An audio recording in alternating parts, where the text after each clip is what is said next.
Hello, and welcome to Caplin Connects, the podcast where we talk about single dealer platforms, trading technology, and everything in between. I'm John Ashworth. In each episode, we'll dive into the trends, tools, and talent shaping the future of electronic trading. Join me as we unpack what's new and what's next. My guest for this episode of Caplin Connects is Jon Healey. Jon, I can say, is a friend who became a client, and despite that has remained a very good friend. He's well known to people in the industry, having had an illustrious career working for a number of different banks, but holding important technology roles in each of them. Jon, you're very welcome. Thank you very much. It's a pleasure to be here. And good to see you again. Where did it all start?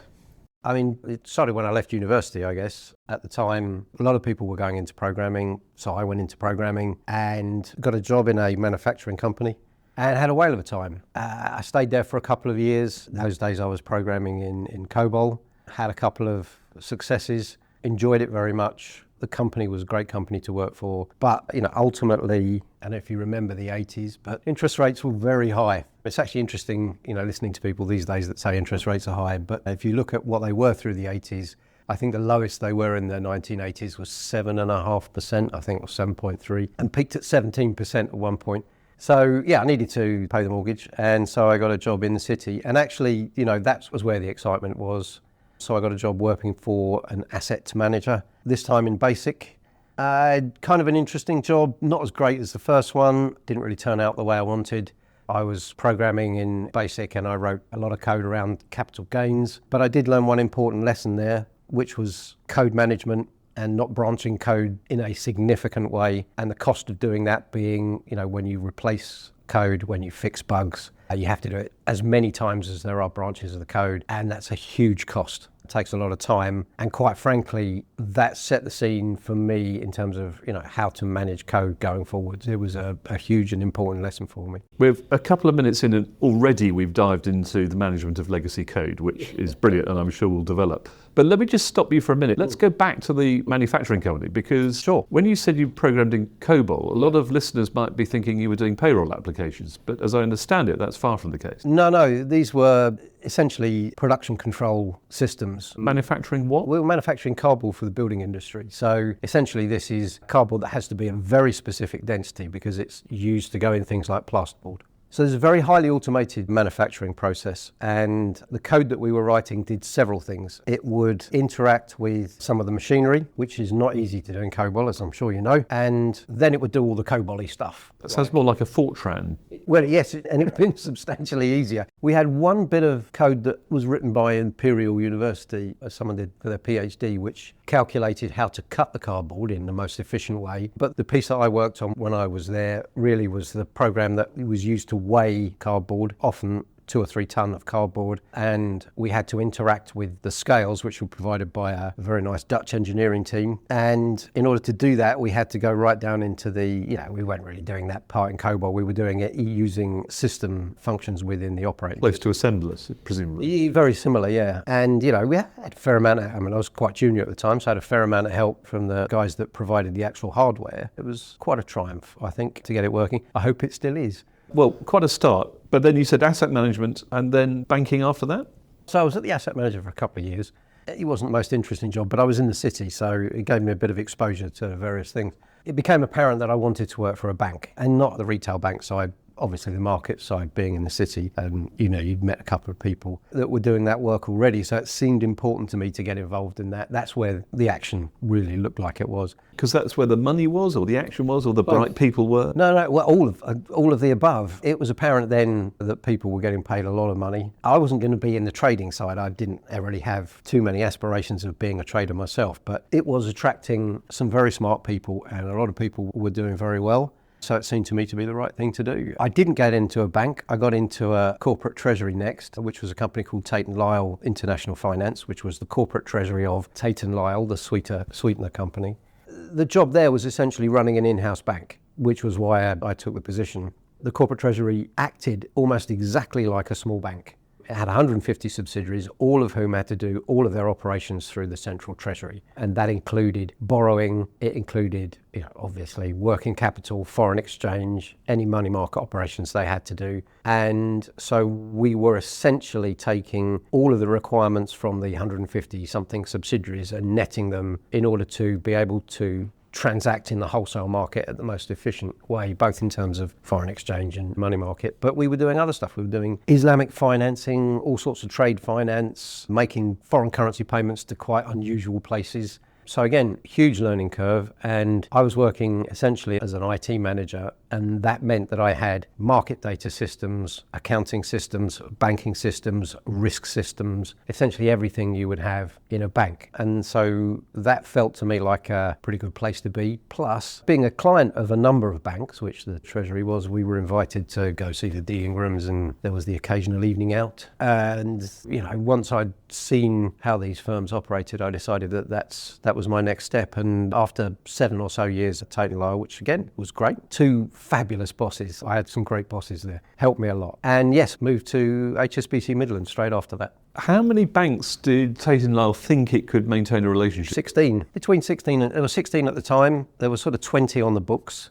but it was between 16 and 20. Why 16 at 20? Well, it was essentially, there was a lovely chap who used to manage a banking matrix, which was like a spreadsheet. Call it a matrix, but it was actually a spreadsheet. But it was essentially calculating the value to us, Tate Lyle, and the value to the bank in terms of the business that we were doing. And it was essentially making sure that there was enough business, one, to ensure that that the bank stayed interested, that we were seen as a good client. Then there was the sort of aspect of, this bank is particularly strong in this, and so we don't really want one, we want 2 that are particularly strong in this, and this bank is particularly strong in this, and so on and so forth, or specialises in this kind of thing. So you might want a bank that was very good at trade finance. There was also the issue of where to borrow, and so Islamic finance was at specific banks, obviously. So it was a mixture of different things, and that matrix was maintained in order to establish that. And it was somewhere between 16 and 20. It varied, but I think the least we had, was 16 at one point. And we now know you go to HSBC, but did the relationship with those 16 banks inform the sorts of places you might want to work? Absolutely, because, HSBC at the time, so this would have been mid-90s, 97. It just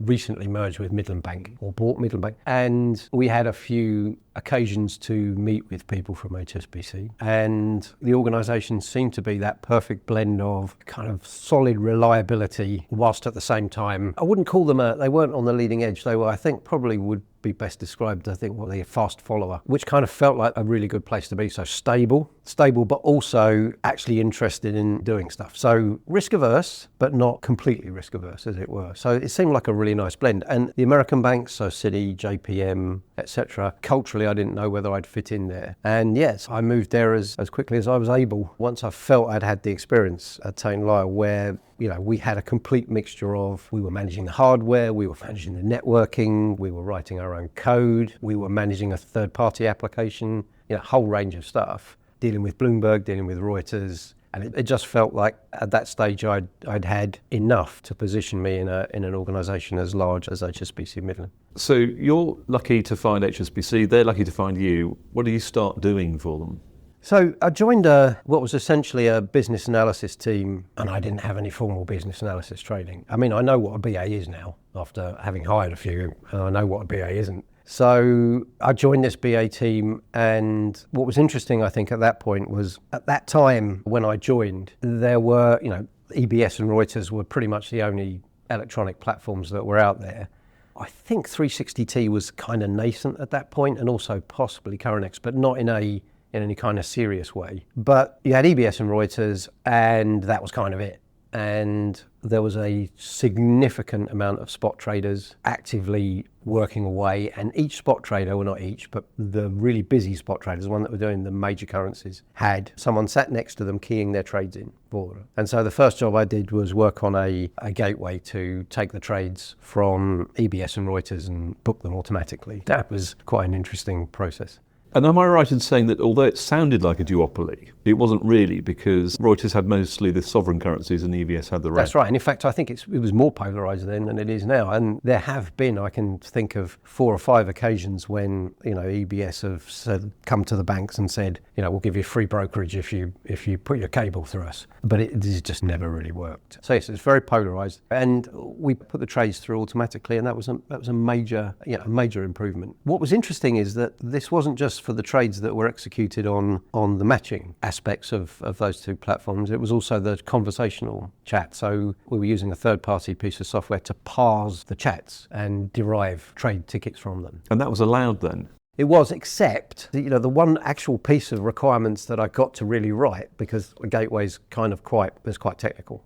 One piece of user requirement that I got to write was essentially a holding queue where those chat conversations were verified. So they'd go into a queue, you'd look at them on the screen, and you would, click them and affirm them or edit them. And that gateway became essentially the process by which all deals, ultimately got into the risk system.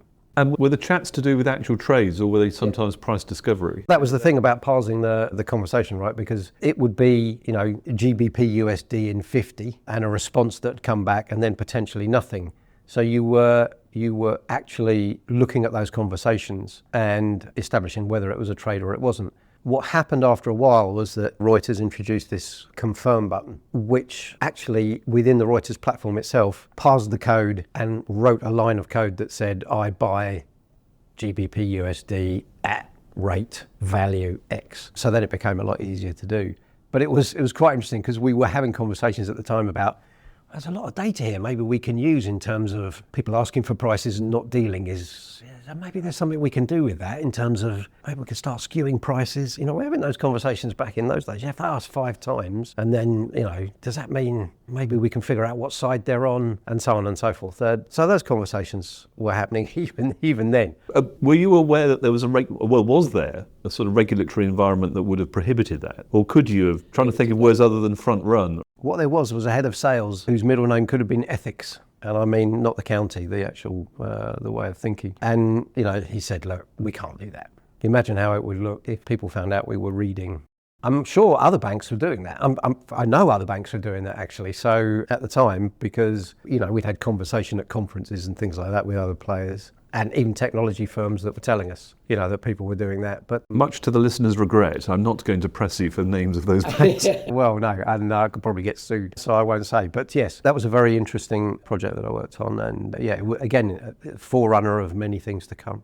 But the electronic story at this point sounds as though it's EBS, Reuters. You mentioned 360T were emerging. Shock horror, paying brokerage to access your own customers. Whatever next? Well, there were 2 sides to that story, right? Which was, yes, you're paying bro, but if you are, if that telephone conversation is now turned into an electronic conversation and the trade is put into your risk systems faster and significantly more reliably than relying on human inputters, for want of a better word, who, whilst great, would make mistakes because they just do.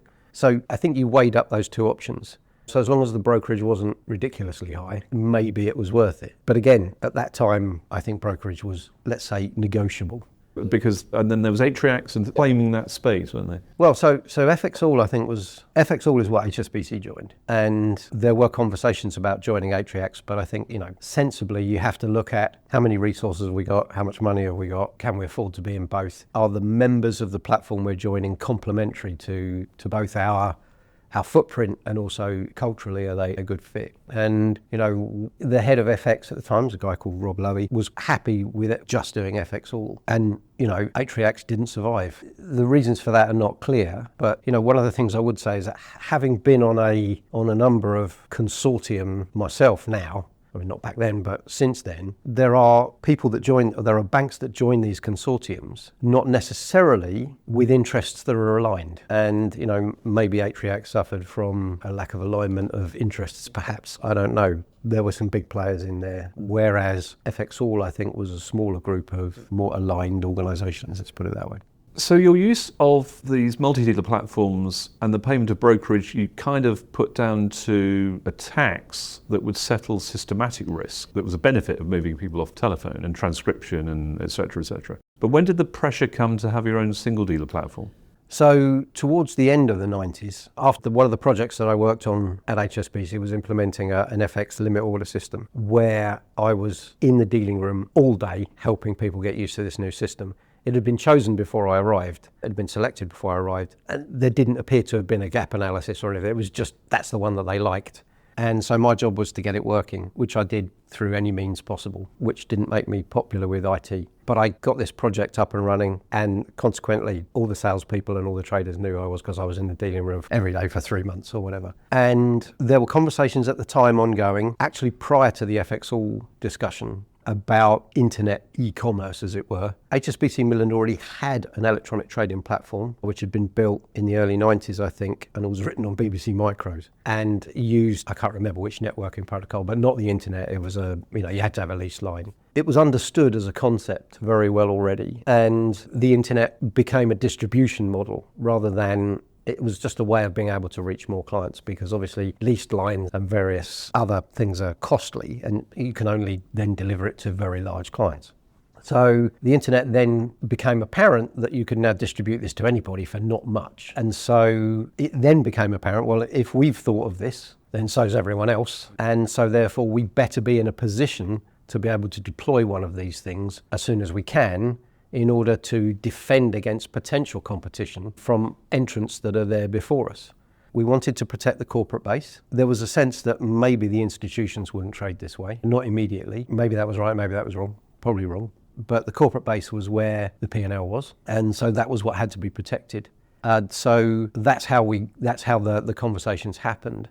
And in the middle of 1999, I was asked to go and put together a set of requirements to make sure that that was a set of requirements that was agreed globally, which took a bit of doing. But we put together a set of requirements for what was the first version 1 of the client-facing platform. Again, aimed very squarely at corporates. So very straightforward. No margin for any confusion about what the corporate was doing. Absolutely as clear as possible in terms of who's buying and who's selling, what the value date is, what the amounts are, and so on and so forth. And this was obviously RFQ only for the first iteration. And what did you build it in? What technologies were prevalent at the time? Well, so we actually bought a third-party platform and integrated it. The third-party platform was something called Tib Mercury, which was a Tibco product, written in HTML. We went out to Palo Alto for 2 weeks to give it a proper testing. Found loads of problems with it. But actually the front end, which was what we bought, was probably the smallest piece of the puzzle. The other components, so a pricing engine, a credit engine, a deal processing engine, and so on and so forth, were all developed in-house and were a much bigger piece of the puzzle than the front end, which was essentially just a few HTML pages. The problem, I think, was that the banks were not, certainly HSBC Midland wasn't that familiar with this technology, and so therefore chose to use a third party for stuff like last mile, which Tibco, I think, were owned by Reuters at the time, so massive relationship, obviously, with the bank, which meant it was an easy thing to process. Interestingly, in December 1999, we visited a company called AVT, and when I saw that platform, I wanted to immediately use that platform, but unfortunately, we were too far down the road with Tibco. So we implemented that, along with all the other components, which were broadly in line with the requirements, needed some work, but we deployed that in early 2000. And initially it was just used to conduct business between branches of the bank and the central dealing room. We did have the conversation about on behalf of conversation, but the technology just wasn't up to it at that point. Because firstly, it would have required a lot more changes to the platform in terms of, the name of the trader, as well as the name of the person they're talking to, the ability to tweak the margins and so on and so forth. And technology just wasn't there. But we did think at the time that the best route would be give it to the salespeople to trade on behalf of their clients, and then use that experience to migrate then to the clients directly. But with technology, it just wasn't there.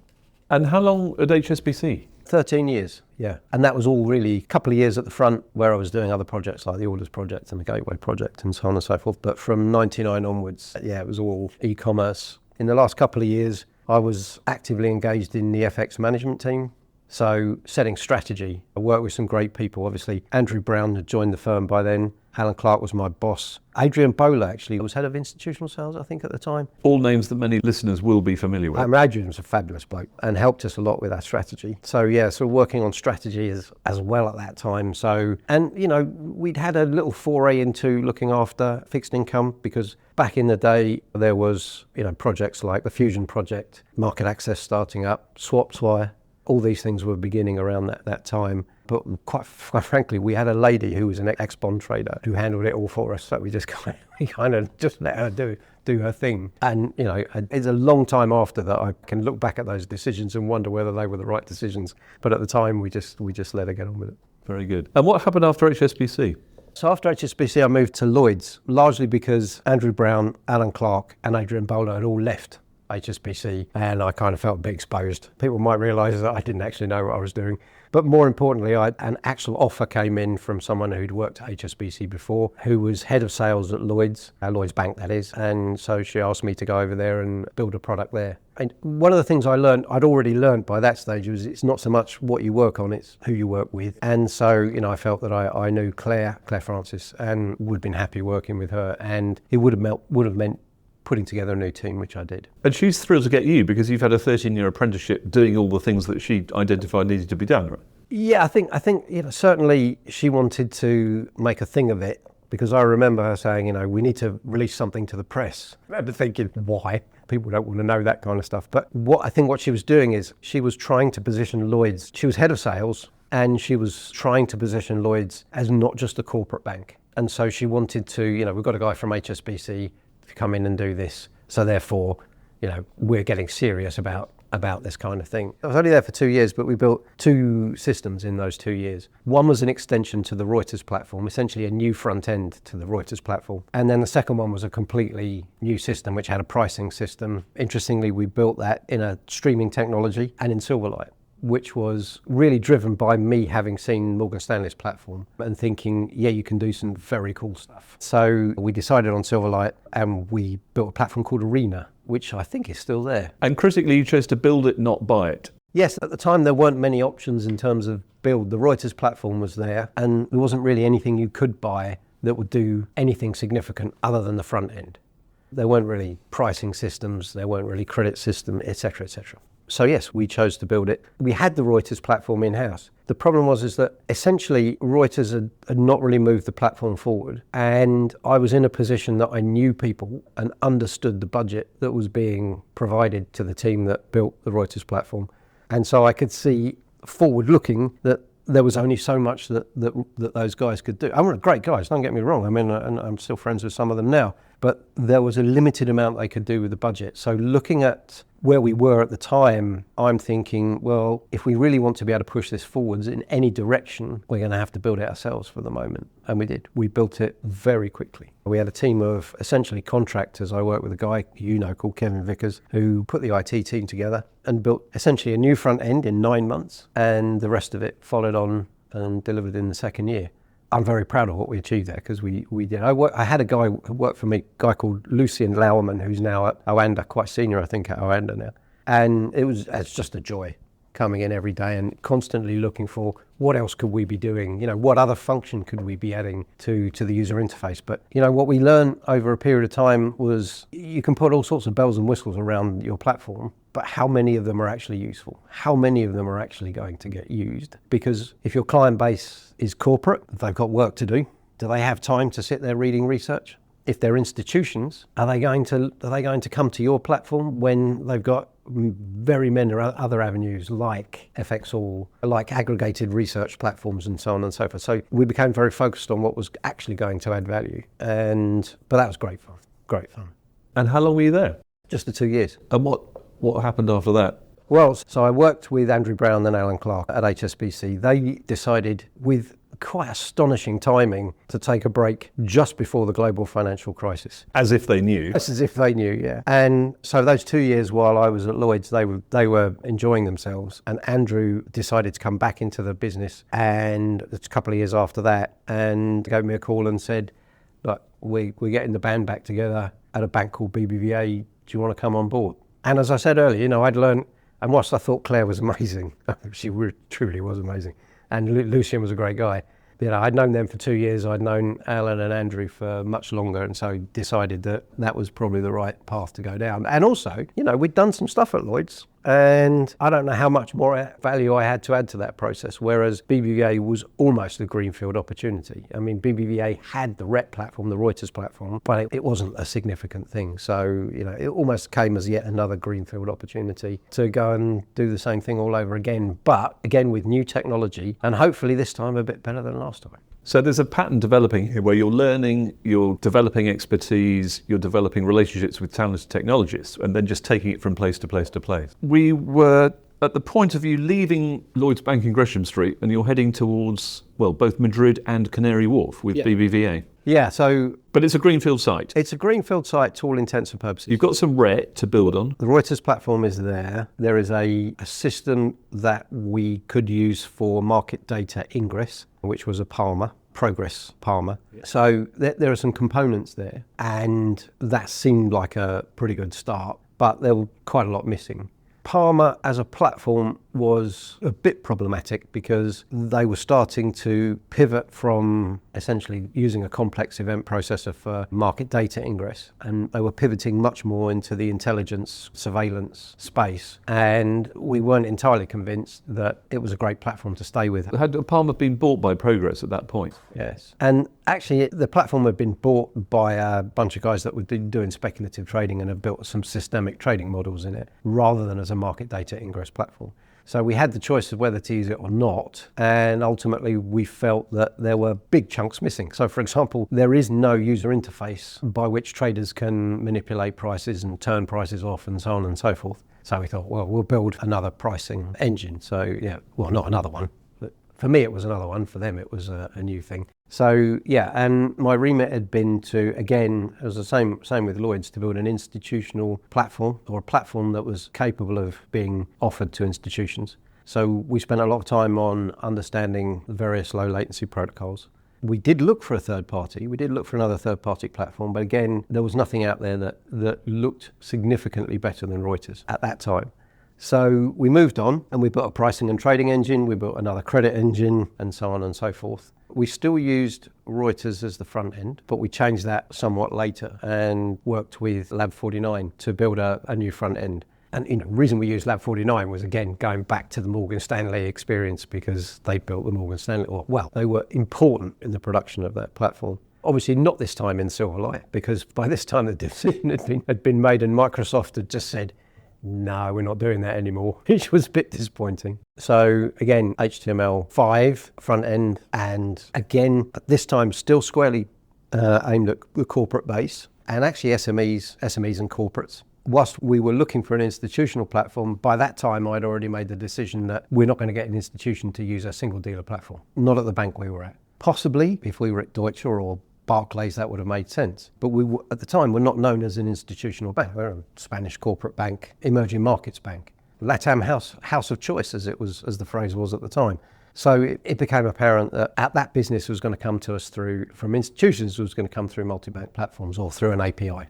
So let's not waste our time on the front end from an institutional perspective. But also at the time, the plan that we had was to have a connection into the retail bank through a retail API, to have an on behalf of trading platform for sales, and to actually funnel all of the flow, voice, electronic, all of that flow, and retail, all through a single pricing engine, so that we could achieve the best internalization that we could, and so on and so forth. So that was quite a significant plan that we had to deliver. Unfortunately, a couple of years into the plan, the segment of the institutions that we were really aiming at, which were asset managers, became essentially switched off, because nothing to do with BBVA, but Spanish government ratings were in a bad state. That affected BBVA through no fault of BBVA's. And so the credit rating went below A, and asset managers tend to want to trade with people below A. So we had to kind of pivot away from that. We spent a bit of time trying to engage hedge funds through an API, and we had some success at that. But again, the bank wasn't very familiar with prime brokers, and so they weren't necessarily comfortable with that model. So then we kind of refocused on the corporate side and retail integration. And the integration of the retail flow globally was quite a significant exercise for the bank, in terms of both automating that flow, improving the customer experience, because they're getting a real-time rate, realish time rate as opposed to essentially what we used to call a sheet rate. And it also gave the salespeople this huge wealth of data so that they could, let's say, optimize the pricing in such a way as it was good for the client, but also good for the bank. So that was a significant achievement. Really, my part in that was working with the traders on the pricing engine and on the API. The actual integration was often done at a local level, which is the way you want it, really. And, Mexico, I think, was probably the biggest implementation of that we had, one of the biggest retail operations. So that was the plan, and we went ahead with the plan. Ultimately, the only piece that we didn't get done until later was the on behalf of function. And by that stage, we decided actually that, there were now platforms out there that we could buy. So we decided to move away from the Lab 49 front end, and we implemented another front end, both for client interaction and for the on behalf of trading. And you're well aware of what platform that was. So we completed the plan largely with the institutional piece missing, although I understand that BBVA is now very focused on the institutional space, and wish them all the success. So hopefully they have the foundations that they need to be able to achieve that. I think for listeners, I ought to point out for clarity that platform replacement was indeed by Caplin. Leaving aside the parochial pride, obviously, that I would bear around that decision, because we'd known each other for years and I never sold you anything, what actually led to the decision? So I think we decided that, and right from the very beginning, actually, when we were designing the platform, I had one thing in mind, which was you're building a pricing engine, you're building a credit system, you're building a deal processing system, you're building counterparty information systems, blah, blah, blah, blah. My view was that everything should go through the API. And if you can't change the front end at will, then the design's wrong. And so however you come into the system, via the API or via the front end, it's a single entrance into the system.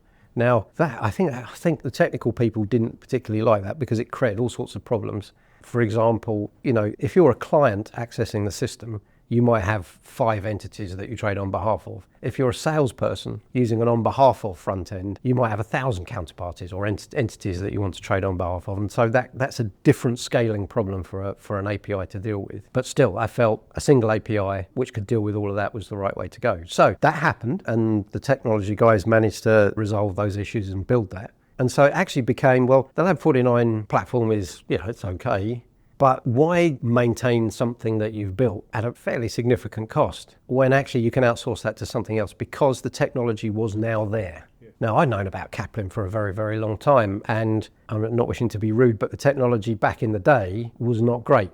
And, the subsequent improvements, and I don't quite know how you've done it, but the improvements now are so significant that there came a point when it was quite obvious that was the right way to go. And actually, interestingly... That's the nice way of putting it. At the time, I remember you quipping to me, well, it's so old, all the bugs must be ironed out of it by now. Thank you, John.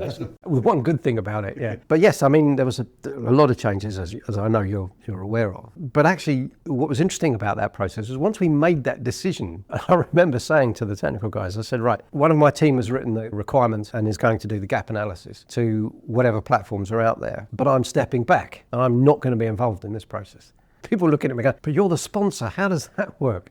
So, well, I happen to know somebody, and I think that's the platform we should choose, and I don't want there to ever be any suggestion that I influence the process. And so consequently, I'm out of this. So you've got the requirements, there's going to be a gap analysis, you go ahead and decide. So it wasn't just Caplin that we looked at. We looked at 3 or 4 other platforms. They looked at 3 or 4 other platforms, and they came back to me and said, yeah, we think Caplin's the best option. And I said, jolly good.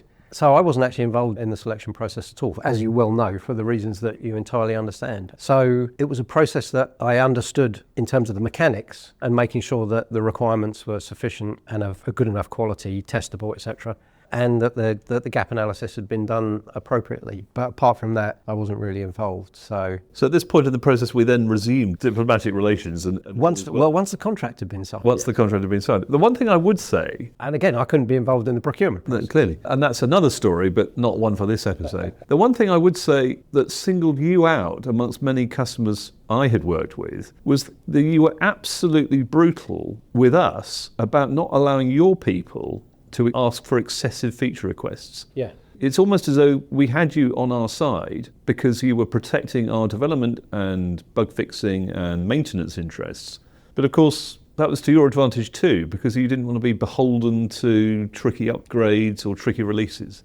Yeah, I mean, I can't really claim too much credit for that. It's something that had been instilled in me over a number of years. It's not so much, not even vendors. I mean, scope creep was a 2-word phrase that I became very familiar with, largely because I think when you go back to 99 and the whole internet bubble thing, there was a huge amount of, oh, we could do this, and oh, we could do that, and oh, we could do this and that. And, project management 101 is like, let's get the scope defined and let's stick to it. And so for a long time, I'd learnt that. But I'd also had, as you say, experience with other vendors where, because, let's say, for example, HSBC was a very large firm, they didn't like to say no when they probably should have said no. And that led to them, in order to win contracts, extending themselves to the extent that, and I think that you can be the kind of person that says, I'm going to extract absolutely everything out of this firm that I can, but any relationship has to benefit both parties. And if it doesn't, then one of the parties is going to be dissatisfied and leave.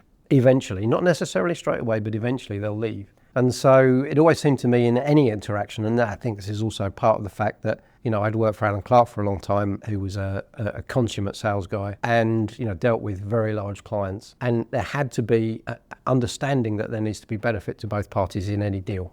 Now, ideally, more benefit to you than them, but there still has to be some benefit to them. There has to be some interest for them in the relationship. So, yeah, I always felt that was important. Having worked in software for a long time, that same issue around, look, I could get a firm to do lots of custom things for me, but that isn't, again, necessarily going to be to anyone's benefit. The benefit is a product that is and again, you remember I was talking earlier about having to work with different lines of code and so on and so forth.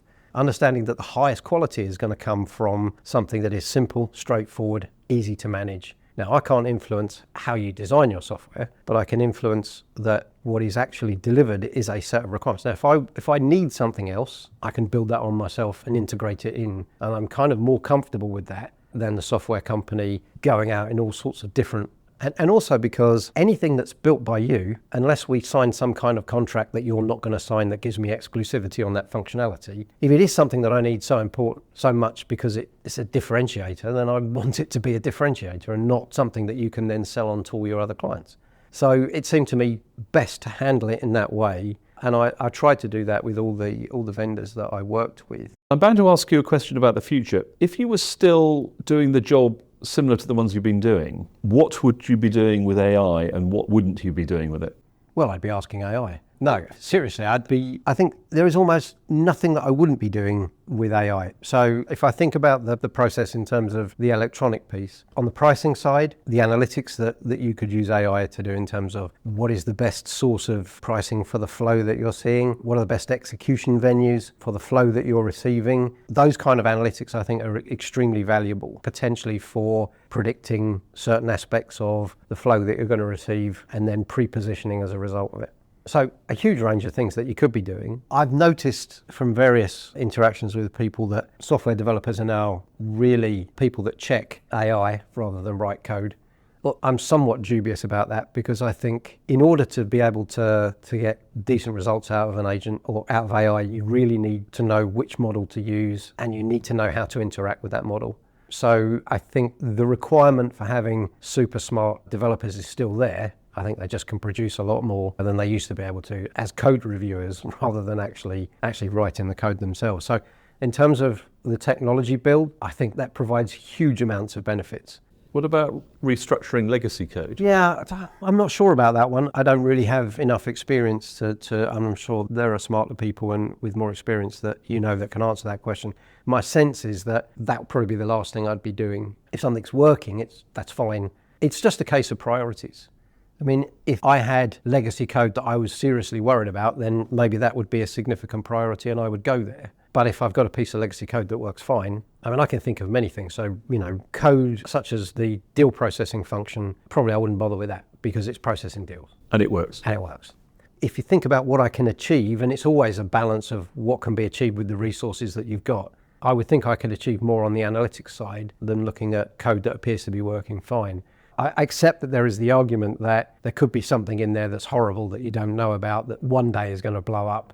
So you can throw Mythos at, well, you can't now, can you? You can throw something at it, maybe that's something that you want to do if you have deep concerns. But I'm still very much of the view that banks are always constrained, and I would be working for a bank, I guess, are always constrained in the budget that they have and the resources that they have. And you have to make a pretty big call to say, I'm going to refactor a bit of code, or, if I've got something that's working and doing the job and not a problem, say like a user interface, why would I rewrite that using an AI when actually I could spend those resources on something that's going to add much more value to the organisation, like improving pricing, improving the way that flow's managed. I'm not quite, I don't know.